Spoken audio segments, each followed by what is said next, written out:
오늘 하나님께서 주신 말씀은 데살로니가후서 1장 5절에서 12절 말씀을 근거로 공의로운 하나님이라는 제목으로 하나님 말씀 증거하겠습니다. 하나님 나라를 향하여 데살로니가후서 강의 두 번째 시간입니다.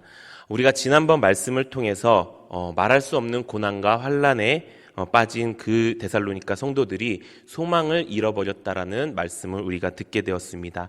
그들에게 믿음도 있었고 사랑도 있었고 소망도 있었지만 어느샌가 그 어렵고 힘든 그 핍박 가운데서 그 소망을 잃어버리게 된 것입니다. 소망을 잃어버리니까 어떻게 되었습니까? 그들의 믿음이 무너지고 신앙이 무너지는 일들이 생겨나게 되었습니다. 그렇게 우리가 소망을 갖는 것이 굉장히 중요한 것입니다. 우리 신앙생활 가운데 만약에 천국 소망이 없다라면은 그것은 신앙생활이 가짜가 될 수도 있고 그 신앙생활이 제대로 되지 않아서 나중에 천국문 앞에 갔을 때 너를 도무지 알지 못하겠다는 하나님을 만날 수도 있다는 것입니다. 지금 우리 성도 여러분들께서는 천국 소망을 갖고 계십니까? 우리가 평생 동안 잊지 말고 살아야 될 것은 이 천국 소망을 놓치지 않은 일인 줄로 믿습니다. 이 천국 소망을 가진다는 것을 다르게 얘기하면은 바로 하나님만 바라보면서 산다는 것입니다. 왜 그렇습니까? 그것은 우리의 소망은 하나님께로부터 나오기 때문입니다. 우리 말씀을 보겠습니다. 시편 62편 5절 우리 함께 읽어보도록 하겠습니다. 시작. 나의 영혼아 잠잠히 하나님만 바라라. 무릇 나의 소망이 그로부터 나오는도다. 아멘. 우리의 소망이 어디서부터 나온다고요? 하나님께로부터 나온다는 것입니다. 하나님께로만 나온다는 것입니다. 내가 만약에 세상의 소망도 같이 갖고 있고 하나님에 대한 소망도 갖고 있다라고 하면요, 그것은 성경에 맞지 않는 것입니다. 말씀에 맞지 않는 것입니다. 오직 하나님만 바라라고 말씀하고 있습니다. 그럴 때 우리의 소망이 그 하나님께로부터 나온다고 말씀하고 있습니다. 우리 사랑하는 성도 여러분들께서 세상과 함께 하나님을 섬기지 아니하고 오직 하나님만 섬기며 하나님께로만 소망을 얻는 우리 성도님들 되시기를 소망합니다. 그런 하나님께서 우리에게 약속해 주셨습니다. 어떻게 약속하십니까? 우리의 모든 슬픔과 아픔을 보고 계시고 우리의 부르짖음을 듣고 계시고 다 알고 계신다고 말씀하시는 것입니다. 그리고 우리를 위해서 우리와 함께 바른 신앙생활을 할 수 있는 7,000명의 사람을 예비해 놓으셨다고 말씀하셨습니다. 그 7,000명의 사람이 누구입니까? 나와 함께 바른 교회를 지키기 위해, 바른 신앙을 지키기 위해, 바른 복음을 지키기 위해 함께 신앙생활하는 셀 공동체라는 것입니다. 그렇기 때문에 이 땅에 이 마지막 때에 가장 중요한 것, 교회를 지키는 것입니다. 우리가 이렇게 하나님의 소망을 위해서 교회를 지키며 살아가는 여러분들 되시기를 소망합니다.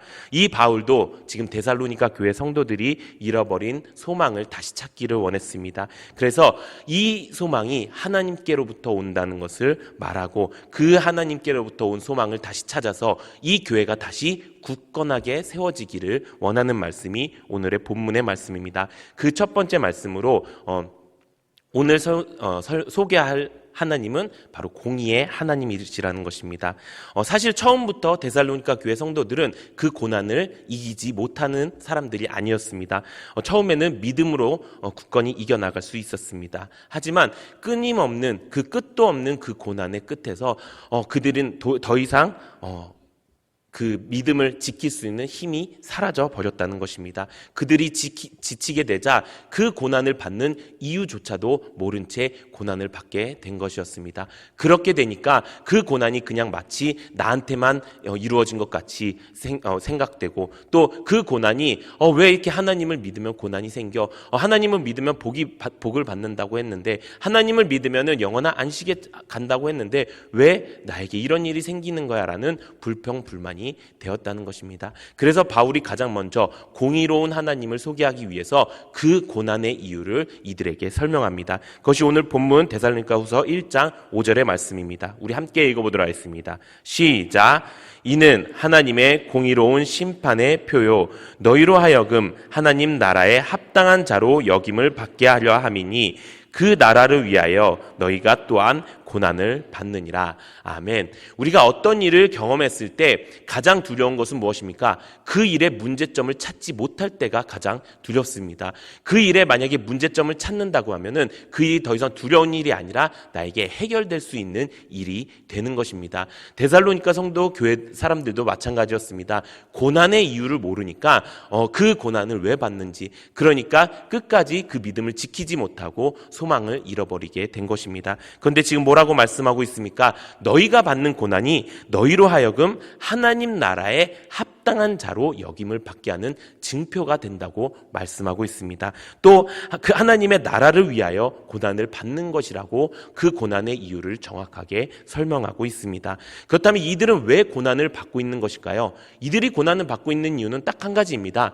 바른 복음을 위해서 고난을 받는 것입니다. 바른 복음을 위해서, 교회를 지키기 위해서, 바른 복음을 위해서, 나의 신앙을 지키기 위해서 고난을 받는 것입니다. 그 고난은 하나님께서 뭐라고 말씀하십니까? 그렇게 고난을 받는 자들이 바로 하나님 나라에 합당한 자라고 말씀하고 있는 것입니다.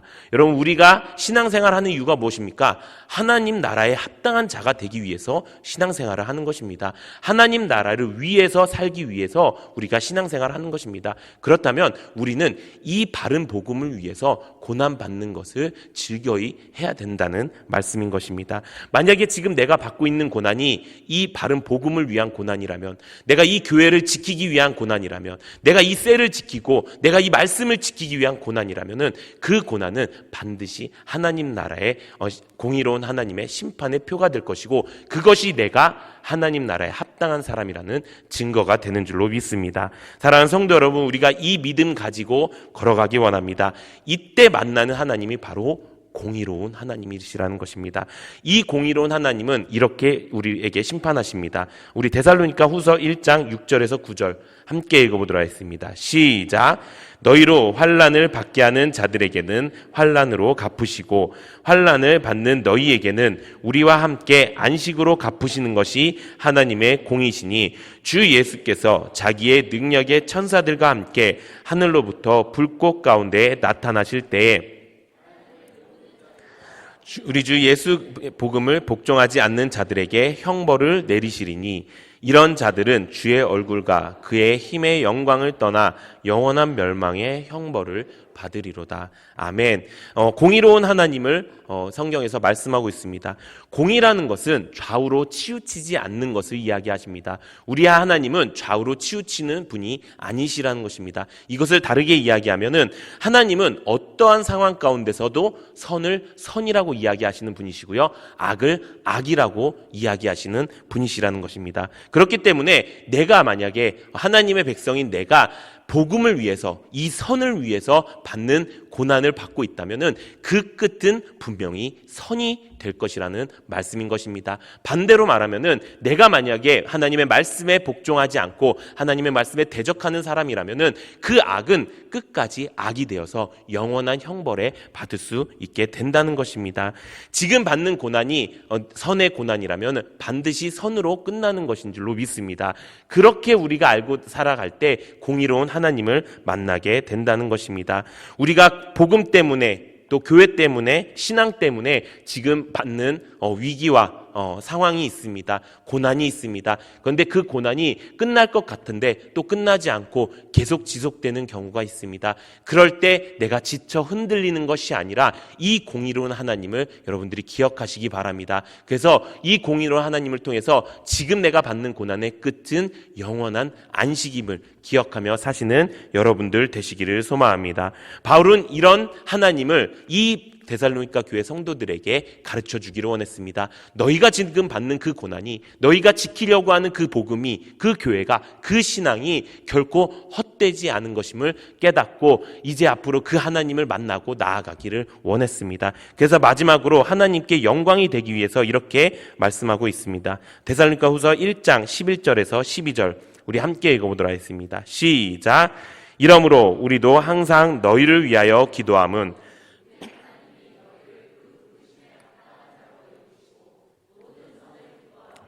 믿음의 역사를 능력으로 이루게 하시고 우리 하나님과 주 예수 그리스도의 은혜대로 우리 주 예수 이름이 너희 가운데서 영광을 받으시고 너희도 그 안에서 영광을 받게 하려 하심이니라. 아멘. 뭐라고 말씀하고 있습니까? 여러분들이 부르심에 합당한 자가 될 수 있도록 모든 선을 기뻐하고 믿음의 역사를 능력으로 이루게 하라고 말씀하고 있습니다. 다시 말하면 선을 이루고 믿음의 역사를 나타나게 살라는 것입니다. 선을 이루고 믿음의 역사를 이루기 위해서 무엇이 필요합니까? 우리 빌레몬서 1장 6절 함께 읽어보도록 하겠습니다. 시작. 이로써 내 믿음의 교제가 우리 가운데 있는 선을 알게 하고 그리스도께 이르도록 역사하느니라. 아멘. 우리의 믿음의 교제를 통해서 우리는 선을 알게 되는 것입니다. 그리고 그 그리스도 안에 있는 그 믿음의 역사가 우리의 믿음의 교제 가운데 나타나게 된다는 것입니다. 결국 무엇을 말하고 있는 것입니까? 우리가 고난 가운데서 그 고난을 이기고 공의로운 하나님을 만날 수 있는 방법은요, 우리가 선을 알게 하시고 믿음의 역사를 나타나게 하시는 그 믿음의 교제 가운데 들어가야 된다는 것입니다. 우리에게 하나님께서 주신 교회가 있습니다. 그 교회가 하나님이 우리를 부르신 자들을 모은 곳이 바로 교회인 것입니다. 그 교회 안에서 우리가 믿음의 바른 교제를 할 때 우리 안에 선을 이루게 되고요, 그 선이 결국 선으로 심판하시는 공의로운 하나님을 만나게 된다는 것입니다. 사랑하는 성도 여러분, 우리가 이 믿음의 교제에, 이 교회 안에 뿌리내림에 동참하시기를 바랍니다. 왜 계속 교회를 강조하느냐? 개인적으로 하나님을 만날 수도 있는 거 아니냐라고 하시는 사람들도 있을 것입니다. 그런데 그것은 성경을 모르는 사람들의 이야기입니다. 성경은 언제나 하나님의 역사하심에 정해진 원칙을 이야기하고 있습니다. 여기서 성경을 보면요, 구약시대와 신약시대가 있는 것을 우리가 알 수 있습니다. 구약시대에서는 하나님이 직접 말씀으로 역사하시는 시대였습니다. 또 신약시대는 그 말씀이신 예수님이 육신으로 오셔서 이 말씀을 이루시는 시대였습니다. 그렇다면 지금은 어떤 시대지요? 지금은 성령의 시대입니다. 성령 하나님이 우리의 마음속에 들어오셔서 우리를 감동하심으로 하나님의 나라에 이르게 하시는 그런 역사가 나타나는 시대입니다. 그런데 많은 사람들이 여기에서 그거 보지 않느냐고, 개인적으로 하나님이 나에게 오신 거 아니냐고 얘기하는 경우가 있습니다. 하지만 성경은 그렇게 이야기하고 있지 않습니다. 성령의 역사하심에도 반드시 교회가 필요하다는 것입니다. 우리 요한계시록 2장 7절 우리 함께 읽어보도록 하겠습니다. 시작. 귀 있는 자는 성령이 교회들에게 하시는 말씀을 들을지어다. 이기는 그에게는 내가 하나님의 낙원에 있는 생명나무의 열매를 주어 먹게 하리라. 아멘. 뭐라고 말씀하십니까? 성령이 어떻게 역사하신다고요? 성령이 교회를 통해서 역사하신다고 말씀하고 있습니다. 구약시대는 직접 하나님이 말씀하시는 그 시대였고요. 신약시대는 말씀이신 예수님이 직접 이 땅에 오셔서 말씀을 이루시는 세대였고요. 지금 이 세대는 성령님이 그 말씀을 교회에다 하시고 그 교회를 통해서 그 말씀으로 이기게 하시는 힘을 주셔서 하나님의 낙원에 있는 생명나무의 열매를 주어 먹게 하신다는 것입니다. 그렇기 때문에 우리가 지금 교회 안에 뿌리 내리는 것이 얼마나 중요하고, 또 이 교회 안에서 그 바른 복음을 지키고 바른 신앙을 지키는 것이 얼마나 중요한 일인지 모르는 것입니다. 우리가 이런 신앙생활을 하기를 원합니다. 우리가 성령이 교회에게 하시는 그 말씀을 제대로 듣고 그 말씀으로 이겨서 우리가 바른 복음, 바른 신앙, 바른 교회를 지키는 우리 성도님들 되시기를 소망합니다. 그렇게 할 때 만나는 것이 바로 하나님이라는 것입니다. 하나님은 공의로운 하나님이라고 소개해드렸는데요, 선을 선으로 갚으시는 하나님에 대해서 소개해드렸습니다. 그런데 지금부터 말할 하나님은 악을 악으로 갚으시는 하나님이십니다. 악을 행하는 자들에게는 하나님은 악으로 갚으십니다. 우리 데살로니가 후서 1장 9절 우리 다시 한번 읽어보도록 하겠습니다. 데살로니가 후서 1장 9절 시작. 이런 자들은 주의 얼굴과 그의 힘의 영광을 떠나 영원한 멸망의 형벌을 받으리로다. 아멘. 이런 자들이 어떤 자들이냐? 바로 하나님을 모르는 자들과 우리 주 예수 그리스도의 복음에 복종하지 않는 자들이라고 말씀하고 있습니다. 성경은 이런 자들이 영원한 멸망의 형벌을 받게 된다고 말씀하고 있습니다. 악을 악으로 갚으시는 하나님이십니다. 이 영원한 멸망의 형벌은 무엇입니까? 영원한 지옥을 이야기하는 것입니다. 우리가 만약에 우리 마음속에 하나님의 말씀을 대적하는 마음이 있다면, 정말 그게 맞아? 정말 이게 맞아? 우리가 가고 있는 게 맞아? 라고 의심하고 있는 사람들이 있다면 그것은 어쩌면 지금 하나님의 말씀에 말씀에 대적하고 있는 것이고 하나님의 말씀을 듣지 않는 것일 수 있습니다. 그렇다면 그 결과는, 그 심판의 결과는 영원한 멸망의 형벌이 될 수 있다는 것입니다. 사랑하는 성도 여러분, 우리에게 주시는 그 말씀을 하나님 앞에 온전히 듣고 또 그것을 읽고 그것을 지키는 것이 가장 중요하다는 것입니다. 그렇게 우리가 지키고 나아갈 때 하나님께서 우리에게 필요한 그 공의로운 하나님을 만나게 하신다는 것입니다. 여기서 우리는 두 가지 마음이 들 수 있습니다. 영원한 형벌을 받지 않을 수 있도록 우리가 열심히 신앙생활을 해야겠다라는 마음이 첫 번째 마음이고요. 두 번째 마음은 나를 고난받게 하는 이들은 반드시 하나님이 징벌하실 것이다. 그렇기 때문에 이제 나는 담대히 하나님의 복음을 전해야겠다라는 생각이 들 것입니다. 이것이 우리가 전도를 해야 되는 이유라는 것입니다. 우리가 삶 속에서 우리에게 고난을 주는 이들이 누구입니까? 어느 사람들은 가족이 될 수도 있고요. 어느 사람들은 친척이 될 수도 있고요. 친구가 될 수도 있습니다. 혹은 내가 전도하기 위해서 전도하는 그 전도 대상자가 될 수 있고 이른 양들이 될 수가 있습니다. 이들이 하나님의 복음을 끝까지 듣지 않게 되면 어떻게 됩니까? 바로 영원한 형벌에 빠지게 되는 것입니다. 이렇기 때문에 우리가 지금 분명히 전도해야 된다는 것입니다. 이들이 나에게 고난을 주는 것은 내가 힘들겠지만 이들이 그 일로 인하여서 내가 전도하지 않고 내가 그냥 가만히 있고 하나님이 보응하시겠지라고 그냥 내버려 두면은 이들은 지옥에 갈 수밖에 없다는 것입니다. 사랑하는 성도 여러분, 우리가 전도해야 되는 이유가 무엇입니까? 하나님이 선택하신 그 모든 사람들이 단 한 사람도 지옥 가지 않게 하기 위해서 전도하는 것입니다. 그렇기 위해서 우리가 이 공의로운 하나님을 기억하시기 바랍니다.